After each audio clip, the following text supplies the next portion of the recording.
গর্ভাবস্থায় আমরা প্রত্যেকটা মায়েরা চাই বাচ্চা যাতে দ্রুত হারে বৃদ্ধি পায়, সঠিকভাবে বৃদ্ধি পায়, যার কারণে এই সময় বিভিন্ন রকম খাবার খেয়ে থাকে।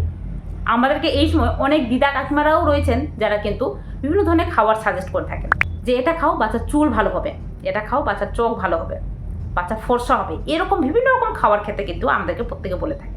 তবে এই খাবারগুলোর মধ্যেই কমন কিছু খাবার যেটা কিন্তু আমাদের প্রত্যেকের বাড়িতে হয়ে থাকে, আর এই খাবারগুলো খেলে স্বাভাবিকভাবে যেটা হয় যে বাচ্চার বিভিন্ন রকম ক্ষতি হয়ে থাকে বা প্রেগনেন্সি মিসক্যারেজ বা গর্ভপাত হয়ে যাওয়ার সম্ভাবনা বেড়ে যায়।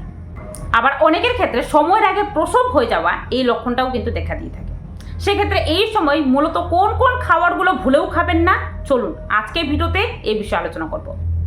ভিডিওটা না টেনে শেষ পর্যন্ত দেখুন এবং শেষের দিকে বিশেষ কিছু খাবারের কথা আলোচনা করব যেটা খেলে আপনার বাচ্চা দ্রুত হারে বৃদ্ধিও পাবে এবং বেশ বুদ্ধিমানই হবে। ভিডিওটা না টেনে শেষ পর্যন্ত দেখুন, আশা করি আপনার জন্য অনেকটা হেল্পফুল হবে। এবং ভিডিওটা ভালো লাগলে, ইনফরমেটিভ মনে হলে বেশি বেশি শেয়ার করুন, পারলে একটা লাইক করুন, আর যারা এখনও পর্যন্ত চ্যানেলটাকে সাবস্ক্রাইব করেনি সাবস্ক্রাইব করুন।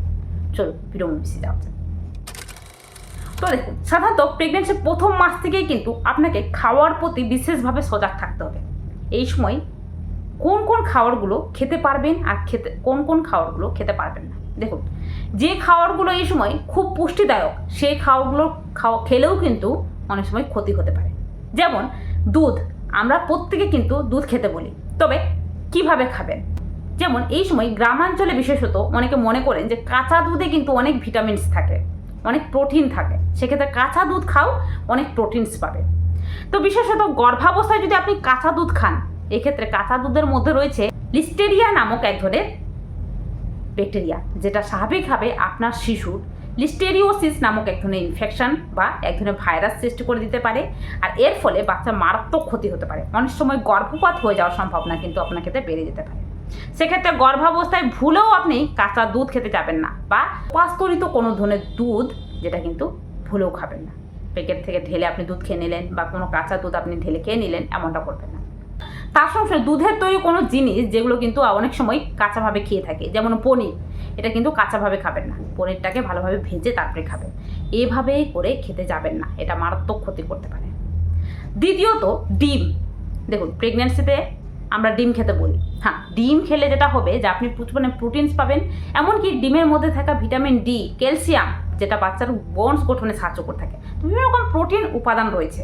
কিন্তু এই ডিমকে যদি আপনি অর্ধসেদ্ধ বা হাফ বয়েল করে খান, অনেকে হাফ বয়েল করে খেয়ে থাকেন, হাফ বয়েল খেতে অনেকটা ভালো লাগে, অনেকে মনে করেন এই হাফ বয়েল খেলে বেশি প্রোটিন পাওয়া যাবে। সেক্ষেত্রে এই হাফ বয়েল ডিমে কিন্তু যেটা থাকে সালমোনেলা নামক এক ধরনের ব্যাকটেরিয়া থাকে, যেটা কিন্তু আপনার বাচ্চার ক্ষতি করতে পারে। সেক্ষেত্রে ভুলেও কাঁচা ডিম বা অর্ধসেদ্ধ ডিম কিন্তু খাবেন না। তৃতীয়ত, এই সময় চা কফি, যেটা কিন্তু প্রত্যেকের বাড়িতে কম বেশি হয়, চা কফি তো কমন আমাদের ইন্ডিয়া বা ভারতীয় মহিলাদের ক্ষেত্রে। চা কফি না খেলে মনে হচ্ছে সারা দিনটাই কিছু খেলাম না, এমনটা মনে হয়। সেক্ষেত্রে চা কফি খাওয়াটা খুব জরুরি, বিশেষত যখন মাথা ব্যথা করবে, এই শরীর দুর্বলতা লাগবে, চা চাই। কিন্তু গর্ভাবস্থায় যত আপনি চা কফি খাবেন, আপনার বাচ্চার ওজন ঠিক সময় ঠিকভাবে বৃদ্ধি না পাওয়া, তার সঙ্গে সঙ্গে বাচ্চা মিসক্যারেজ পর্যন্ত হয়ে যাওয়ার সমস্যা বেড়ে যেতে পারে। সেক্ষেত্রে ভুলেও চা কফি বেশি খাবেন না। সাধারণত গবেষণায় দেখা গেছে এই চা কফি কিন্তু মারাত্মক ক্ষতি করে। সেক্ষেত্রে আপনার যদি খেতে ইচ্ছা করে, সেক্ষেত্রে 1 কাপ, সারাদিনে 1 কাপ আপনি খেতে পারেন, এর চেয়ে বেশি নয়, মানে যেটাকে বলে 200 ml এর চেয়ে বেশি নয়, এটা মনে রাখবেন। কফি তো ভুলেও খাবেন না। এছাড়াও গর্ভাবস্থায় মূলত অর্ধসেদ্ধ মাছ মাংস, অনেকে রয়েছেন যারা খুব বেশি সেদ্ধ করা মাছ মাংস খেতে পারেন না। বিশেষত অনেকে চিংড়ি মাছ বা অনেক রকম পারদযুক্ত মাছগুলো কিন্তু খেয়ে থাকেন। এই মাছগুলো খাওয়া অ্যালাউ নেই প্রেগনেন্সিতে। এগুলো খেলে আপনার ইউটেরাইন কন্ট্রাকশন সময়ের আগে হয়ে যেতে পারে, সময়ের আগে প্রসব হয়ে যাওয়া, এমনকি বাচ্চারও গঠনেও সমস্যার সৃষ্টি করতে পারে। এই খাবারগুলো কিন্তু সত্যি খুব ক্ষতিকারক খাবার। প্রেগনেন্সিতে এই খাবারগুলো খাবেন না। হ্যাঁ, আপনি মাছ মাংস খেতে পারেন, তবে ভালোভাবে সিদ্ধ করে খাবেন। আর পারদযুক্ত যে কোনো ধরনের মাছ, বিশেষত সামুদ্রিক মাছ, যেগুলো কিন্তু ভুলেও খাবেন না গর্ভাবস্থায়। নদীর মাছগুলো খান, খুব উপকারী। ছোটো ছোটো মাছগুলো দেখবেন গর্ভাবস্থায় আপনার রক্ত মাত্রা বাড়াতে, আপনাকে পুষ্টি দিতে, বাচ্চার বৃদ্ধিতে যথেষ্ট সাহায্য করে, এটা খেয়াল রাখবেন। এবারে আরেকটা খাওয়ার কথা বলি। সাধারণত গর্ভাবস্থায় যেটা হয় যে বাইরে যে কোনো ধরনের স্ট্রিট ফুড বা বাইরের যে কোনো ধরনের পিৎজা, বার্গার বা বিভিন্ন ধরনের স্পাইসি জিনিসগুলো খেতে খুব পছন্দ করে। তবে এই খাবারগুলো কিন্তু আপনার প্রেগনেন্সির জন্য মারাত্মক ক্ষতিকারক। গর্ভাবস্থায় এগুলো খেতে ইচ্ছে করছে বলে আপনি খেয়ে নিচ্ছেন, এই ভুলটা করবেন না। এটা খেলে আপনার বাচ্চা তো কোনো রকম পুষ্টি পায় না, বরং আপনার ওজন কিন্তু দ্রুত হারে বৃদ্ধি পায়। আর ওজন দ্রুত হারে বৃদ্ধি পেলে স্বাভাবিকভাবে বিভিন্ন ধরনের সমস্যা হয়, যেমন ব্লাড প্রেশার হাই হওয়া, সুগারের সমস্যা হওয়া, তার সঙ্গে সঙ্গে থাইরয়েডের সমস্যাও হতে পারে। আবার অনেক সময় যেটা হবে যে আপনার বাচ্চার ওজন ঠিক সময়ে ঠিকভাবে বৃদ্ধি পাচ্ছে না, সেক্ষেত্রে বাচ্চা কম ওজনে জন্ম নেবে, ডেলিভারিতেও সমস্যা হবে। তো এই বিশেষ কিছু সমস্যার সম্মুখীন কিন্তু হতে হবে। সেক্ষেত্রে যারা স্ট্রিট ফুড, বাইরের যে স্পাইসি তেল ঝাল যে খাবারগুলো খাচ্ছেন, সেগুলো লিমিটেড অ্যামাউন্টে খান, সপ্তাহে একবার খান, তাতে আবার অতিরিক্ত খাবেন না। এই খাবারগুলো খেলেও প্রেগনেন্সিতে গ্যাস অ্যাসিডিটি বেশি পরিমাণে হয়ে থাকে, সেক্ষেত্রে এটা অবশ্যই খেয়াল রাখবেন। সবশেষে একটা কথা বলি, সেটা হলো জল। গর্ভাবস্থায় অনেকে রয়েছেন যারা জল খেতে হবে বলে জানেন, কিন্তু কতটা মাত্রায় জল খেতে হবে এটাই জানেন না। হ্যাঁ, 2.5 থেকে 3 লিটার জল খাচ্ছেন কিনা এটি খেয়াল রাখুন। গর্ভাবস্থায় আপনার শরীরে জলের মাত্রা কমে যাওয়া মানে আপনার বাচ্চার চারপাশে জলের মাত্রা কমে যাওয়া, যেটাকে অ্যামনিওটিক ফ্লুইড বলা হয়ে থাকে। এবারে কোনো কারণবশত যদি বাচ্চার চারপাশে জলের মাত্রা কমে যায়, এই অ্যামনিওটিক ফ্লুইডের মাত্রা যদি কমে যায়, যেটাকে অলিগোহাইড্রোমোনাইসিস বলা হয়ে থাকে, এক্ষেত্রে আপনার বাচ্চা নড়াচড়াতে সমস্যা হবে, আপনার বাচ্চার মিসক্যারেজ হয়ে যাওয়া, সময়ের আগে প্রসব হওয়া, বাচ্চার ওজন কম হওয়া, যেটা কিন্তু মারাত্মক ক্ষতিকারণ। যে বাচ্চা কম ওজনে জন্ম নেবে সেই বাচ্চা কিন্তু শারীরিক দুর্বলতা থেকে যায়।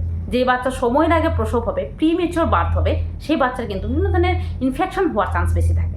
তো এই ভুলটা যাতে আপনার ক্ষেত্রে না হয়, কারণ আমরা প্রত্যেকে স্বপ্ন দেখি একটা সুস্থ সবল বাচ্চাকে কোলে নিব। গর্ভাবস্থায় সামান্য ক্ষতি আপনার বাচ্চার মারাত্মক ক্ষতি। সেক্ষেত্রে যে নতুন প্রাণটা আপনার পেটের মধ্যে রয়েছে তাকে সুস্থভাবে বাড়তে দিন। এই সময় যে কোনো ধরনের কোল্ড ড্রিঙ্কস, বিশেষত গর্ভাবস্থায় অনেকে রয়েছেন যে একটু কোল্ড ড্রিঙ্কস খেয়ে নিই, কিছু ক্ষতি হবে না, এই একটু কোল্ড ড্রিঙ্কসও কিন্তু আপনার মারাত্মক ক্ষতিকারক। কারণ কোল্ড ড্রিঙ্কসে রয়েছে অ্যালকোহল। এই অ্যালকোহল কিন্তু গর্ভাবস্থায় বাচ্চার ক্ষেত্রে অ্যালকোহলিক সিনড্রোম কিন্তু করে দিতে পারে, যেটা স্বাভাবিকভাবে বাচ্চার জন্য মারাত্মক ক্ষতিকারক, সারা জীবনের জন্য একটা মারাত্মক ক্ষতিকারক হতে পারে। তাছাড়াও কেউ যদি ধূমপান করে থাকেন, মানে কেউ হয়তো ধূমপান করছেন, গর্ভবতী মা যদি ধূমপান করেন তাহলে তো অনেক বড় ক্ষতিকারণ। তাছাড়াও গর্ভবতী মায়ের পাশেও যদি কেউ ধূমপান করে থাকেন, সেই ধোঁয়াটাও কিন্তু গর্ভবতী মায়ের জন্য ক্ষতিকারক। সেক্ষেত্রে গর্ভাবস্থায় তো ধূমপান এলাও নেই, আর যারা ধূমপান করছেন তাদের থেকেও দূরে থাকবেন। গর্ভাবস্থায় সাবধানে থাকুন, যাতে একটা সুস্থ সবল সন্তান পৃথিবীতে আসতে পারে। কারণ যে বাচ্চাটাকে আপনি নিয়ে আসতে চাইছেন, সেই বাচ্চাটার যদি কোনো রকম ক্ষতি হয়, সেক্ষেত্রে সবচেয়ে বড় বিপদ কিন্তু আপনারই হবে। তার জন্য এই সময় সাবধানে থাকুন, সচেতন থাকুন। আর এই সময় বিশেষ কিছু খাবার যেগুলো কিন্তু অবশ্যই খাবেন, যার মধ্যে বাড়িকার নর্মাল খাবার, বিভিন্ন রকম ডাল প্রতিদিন খাবারে রাখুন, বিভিন্ন রকম শাকসবজি যেটা কিন্তু বাচ্চার বৃদ্ধিতে সাহায্য করে, বাচ্চাকে ফলিক অ্যাসিড দেয় যেটা বাচ্চার মস্তিষ্ক গঠনে সাহায্য করে থাকে। এছাড়াও এই সময় বিভিন্ন রকম প্রোটিন জাতীয় খাবার, দুধ, ডিম, কলা, এগুলো কিন্তু আমরা খেতে বলছি। কেন খেতে বলছি? কারণ এগুলো থেকে প্রচুর পরিমাণে প্রোটিন পাওয়া যায়, এগুলো অবশ্যই খাবেন।